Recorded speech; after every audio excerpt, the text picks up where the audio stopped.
नमस्कार दोस्तों, मैं ऋतुराज तोमर और मेरे साथ मौजूद हैं वरिष्ठ पत्रकार और सार्थक संवाद के संपादक देवदत्त दुबे जी। नमस्कार सर। ये जो हमारा कार्यक्रम है अपडेट, इसमें हम आपको बताएंगे मध्य प्रदेश के अंदर बड़े राजनीतिक और प्रशासनिक खबरों के बारे में और उन खबरों के पीछे की क्या असलियत है, क्या वजह है और क्या बड़े बदलाव होंगे, इनसे आपको रखेंगे अपडेट। तो बने रहें हमारे साथ और रहें मध्य प्रदेश की आज की बड़ी प्रशासनिक और राजनीतिक खबरों से अपडेट। तो सर मैं पहले जानना चाहूँगा, मध्य प्रदेश के अंदर एक बार फिर से मंत्रिमंडल बदलाव की सुगबुगाहट तेज़ हो गई है, मंत्रिमंडल विस्तार की बातें चल रही हैं। तो क्या लग रहा है आपको, कब हमें मंत्रिमंडल विस्तार देखने को मिलेगा मध्य प्रदेश के अंदर? देखिए, अभी कोई ऐसी निश्चित डेट तो नहीं आई है और मंत्रिमंडल विस्तार लगातार उसकी चर्चाएं चल रही, उसके बारे में विचार विमर्श चल रहा।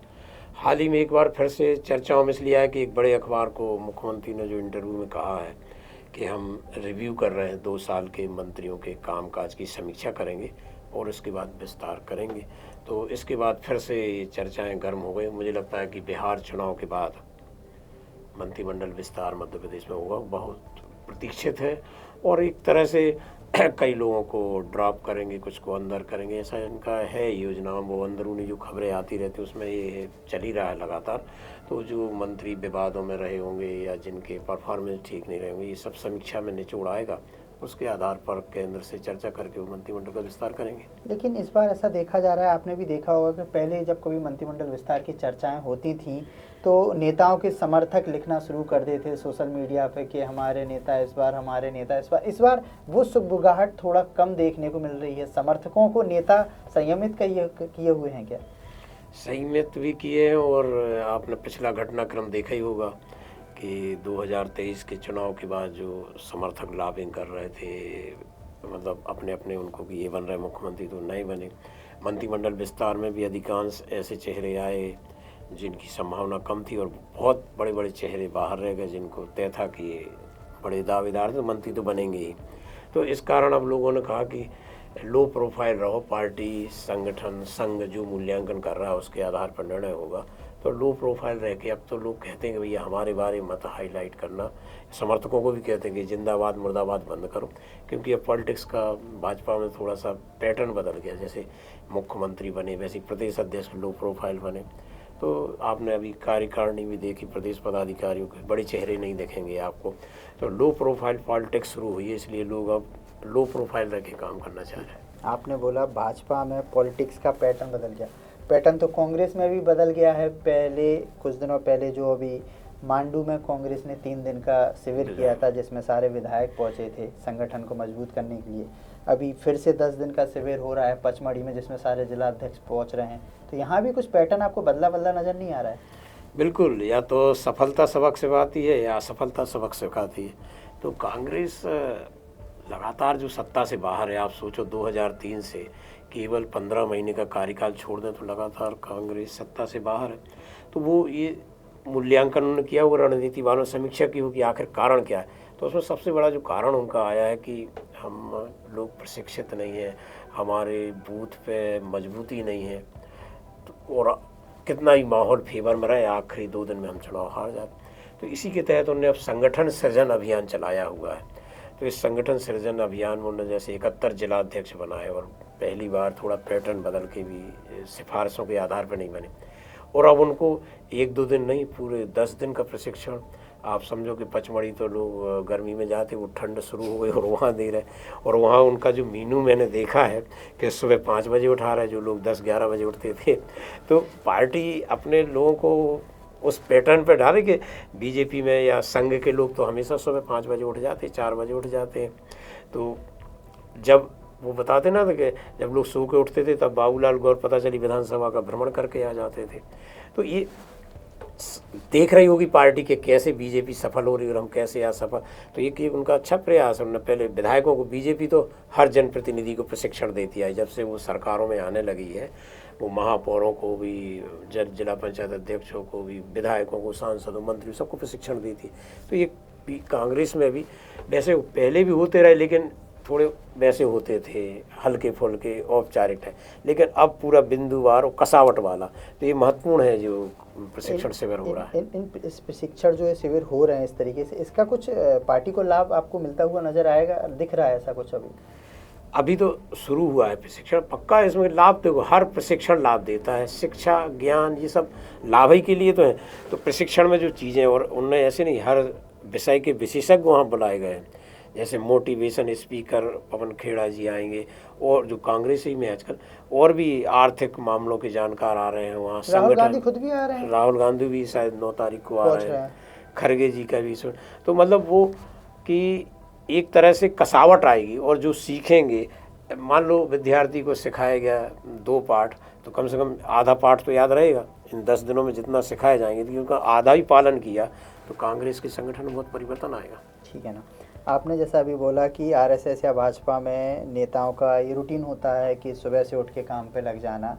अभी पिछले दिनों 3 दिन का आरएसएस की मंडल बैठक हुई, आपका कार्यकारी मंडल बैठक जबलपुर में हुई, इसकी चर्चा पूरे देश भर में हुई है।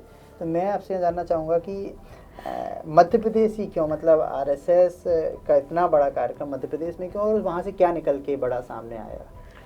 देखिए, मध्य आरएसएस का है, ये शताब्दी वर्ष चल रहा है, 100 वर्ष पूरे हुए जो कार्यक्रम उन्होंने किया था सब देखा।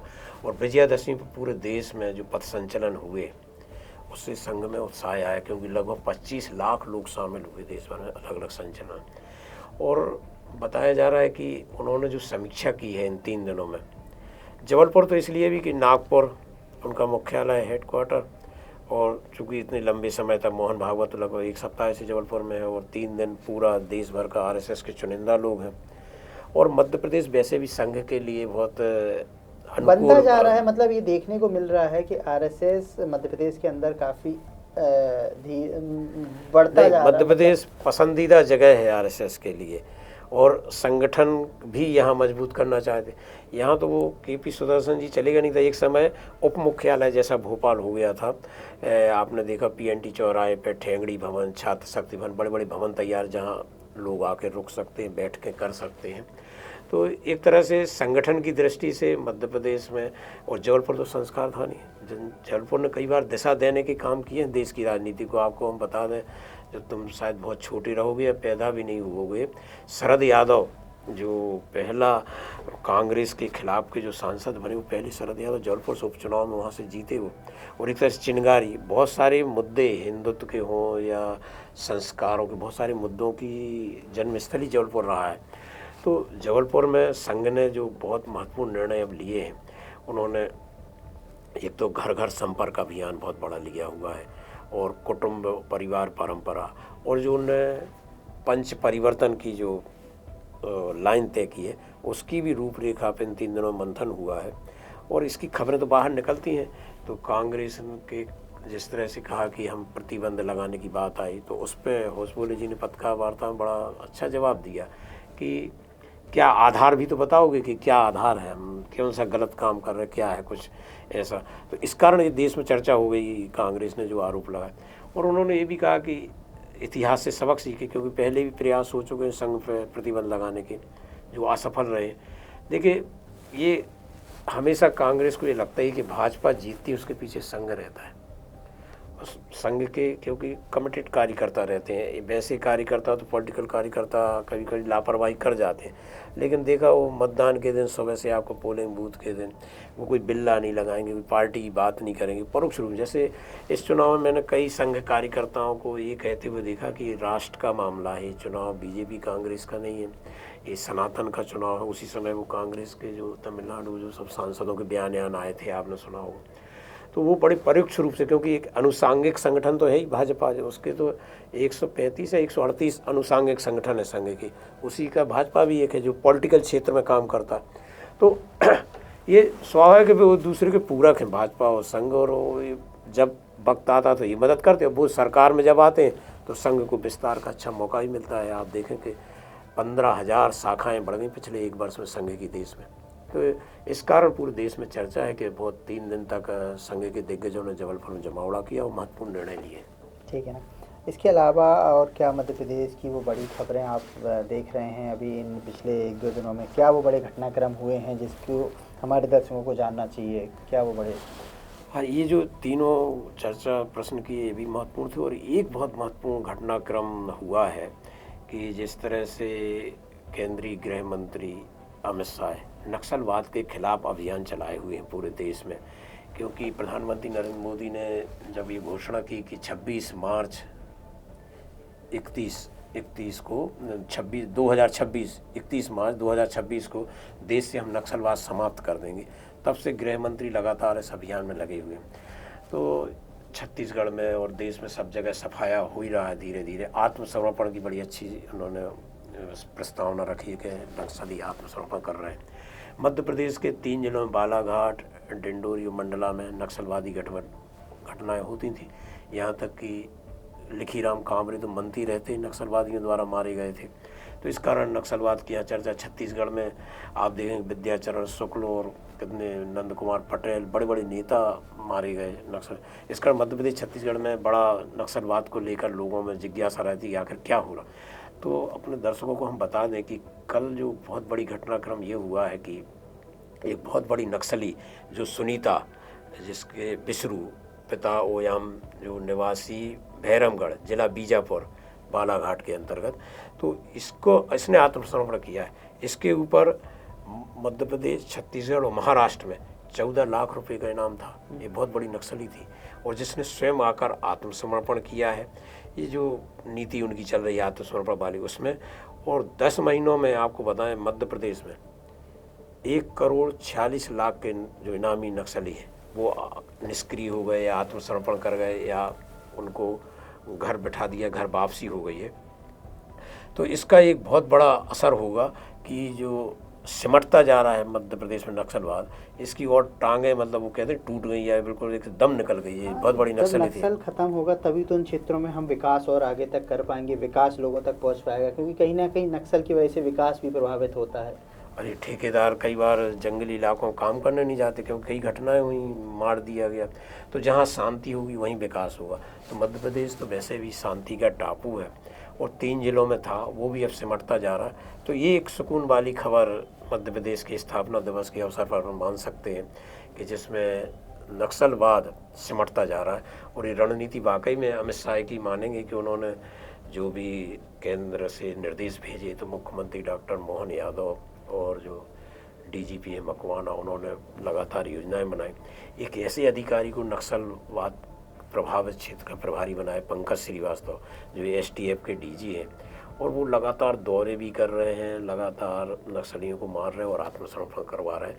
तो ये अच्छी खबर है कि नक्सलवाद मध्य प्रदेश में सिमटता जा रहा है। तो आपको लगता है कि जिस गति से काम हो रहा है 31 मार्च जो आप बोल रहे हो 2026 31 मार्च तक नक्सल काफ़ी हद तक समाप्त हो जाएगा? बिल्कुल, जिस तरह की लगातार खबरें हम देख रहे हैं उसमें यही लग रहा है कि सिमटता ही जा रहा है छत्तीसगढ़ में भी। और मध्य प्रदेश में तो तय मानिए कि 2026 31 मार्च के पहले ही नक्सलवाद समाप्त हो जाएगा। ठीक है, तो ये आज हमने चर्चा की कि मध्य प्रदेश के अंदर जो आने वाले समय में मंत्रिमंडल विस्तार है उसमें क्या बड़ा आपको अपडेट मिलने वाला है। साथ ही साथ कांग्रेस जो संगठनात्मक तौर पे काम कर रहा है और आरएसएस की जो जबलपुर में बैठक हुई है, इसके साथ ही साथ एक बड़ी अच्छी खबर निकल के सामने आई है कि मध्य प्रदेश के अंदर अब दिन प्रतिदिन जिस गति से काम हो रहा है नक्सलवाद को ख़त्म करने के लिए, नक्सलियों को ख़त्म करने के लिए, उससे आने वाले समय में जो देश के गृह मंत्री अमित शाह ने एक प्रतिज्ञा ली है, एक प्रण लिया है कि 31 मार्च 2026 तक हमें देश से नक्सल को ख़त्म करना है, उस दिशा में बड़े तेज़ी से काम चल रहा है। आज के लिए इतना ही, बने रहिए हमारे साथ अगली अपडेट के लिए। धन्यवाद।